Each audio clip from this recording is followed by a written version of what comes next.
सभी मेरे पत्रकार साथियों को सभी को मेरा नमस्कार। आज की प्रेस कॉन्फ्रेंस खास तौर पे इसलिए बुलाई गई है कि कल बेरी विधानसभा में एक पदयात्रा का आयोजन हो रहा है और पदयात्रा का आयोजन भारतीय जनता पार्टी के द्वारा हम अपने सभी साथियों को लेके गांव-गांव कल मां भीमेश्वरी के पवित्र स्थान पर शाम को 3:30-4 बजे के आसपास हवन करेंगे।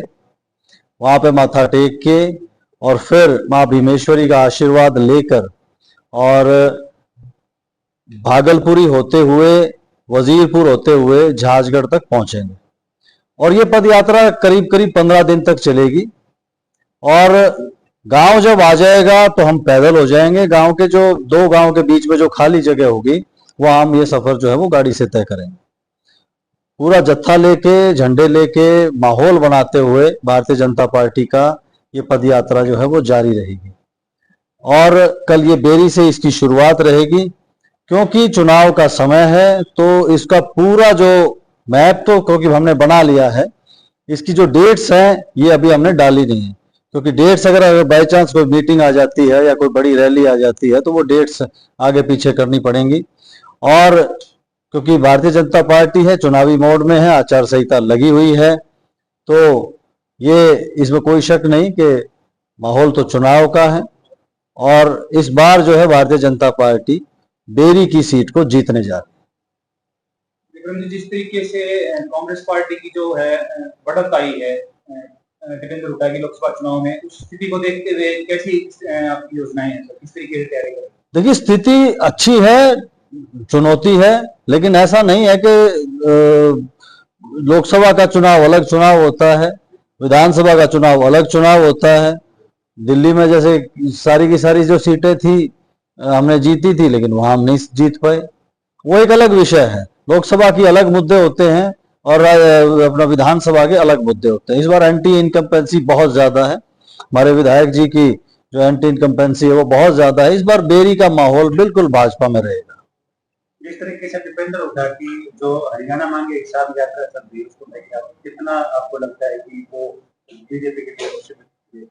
देखिए, वो उनका काम है, हमारे लिए कोई मुसीबत नहीं रहेगी। हमारे किए हुए काम जो हैं उसकी फहरिस्त इतनी लंबी है कि कोई भी दूसरी यात्रा जो है इसको अफेक्ट बिल्कुल नहीं कर पाएगी। हमारे माननीय मनोहर लाल जी ने, माननीय नायब सैनी जी ने जो इतने पिछले 10 साल से लगातार जो काम कर रहे हैं और लगातार तीसरी बार जो ये अपना भारतीय जनता पार्टी की केंद्र में सरकार आई है, उनके द्वारा जो काम किए गए हैं, नरेंद्र मोदी जी द्वारा जो काम किए गए हैं, जो जनहित में लगातार जो फैसले किए जा रहे हैं, मैं बिल्कुल आश्वस्त हूं कि इस बार जो है वो तीसरी बार जैसे डबल इंजन की सरकार जो पिछली बार बनी थी, इसी प्रकार से तीसरी बार भी डबल इंजन की सरकार जो है वो हरियाणा में रहेगी। आप ये पदयात्रा निकाल रहे हो तो क्या ये मान के चला जाए कि आपने फाइनल हो चुकी है? देखिए, मैं भारतीय जनता पार्टी का कार्यकर्ता हूं। मैं ये तो आचार संहिता अब लगी है, मैं तो 365 के 365 दिन गुणा 5 मैं लगातार फील्ड में रहा हूं और इस तरह की यात्राएं भी मैंने करता रहा हूं, लोगों के बीच में भी रहा हूं और भारतीय जनता पार्टी का झंडा सदा उठा के रखा हूं। अब ये क्योंकि आचार संहिता लगी है, टिकट का जो बंटवारा है वो हो सकता है कि 10 दिन बाद हो, तो चुनाव के समय एक एक दिन जो एक एक पल जो है वो कीमती होता है, तो इसलिए समय जो है वो नष्ट बिल्कुल नहीं करना चाहिए। वैसा यात्रा अपने लिए है या पार्टी के लिए? देखिए, मैं झंडा पार्टी का लेके चलूंगा तो पार्टी के लिए है और कहीं ना कहीं एक थोड़ा सा ये रहता भी है कि नेतृत्व की क्षमता है। 2 बार मैंने यहाँ से भारतीय जनता पार्टी का उम्मीदवार में रहा भी हूं, तो कहीं ना कहीं लोग मेरे साथ जो जुड़े हुए हैं उनकी भावनाएं भी हैं। विक्रम जी, लगातार 2 बार आप यहाँ से उम्मीदवार रहे बीजेपी की तरफ से, लेकिन डॉक्टर काटान लगातार 5 बार यहाँ से जीत चुके हैं। अब की बार क्या रणनीति है सर, आप किस तरीके से उनको देखते हैं? देखिए, रणनीति नहीं जननीति है। लोगों को साथ लेके चलेंगे, लोगों का जो है हम अपना सम्मान करते हुए लोगों के बीच में रह के हम लगातार काम करने वाले लोग हैं और उसी को हम चीजें करेंगे। कोई रणनीति बनाने की जरूरत नहीं है। हम उन लोगों में से नहीं है कि जो लोगों को जो है वो बेवकूफ बना के उनकी वोट दे किसी न किसी बहाने से। बिल्कुल सच्चाई से लोगों के बीच में घुस के लोगों का समर्थन प्राप्त करने के लिए ये पदयात्रा है। प्रत्येक गांव में जाएगी। 52 हमारी पंचायतें हैं।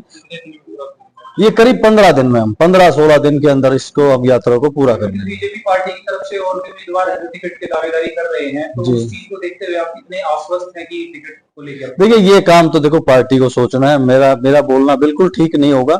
हाँ, जिस तरीके से मैंने काम किया है मुझे ये लगता है कि मैं आश्वस्त हूँ, लेकिन ये फैसला जो है वो पार्टी को करना है।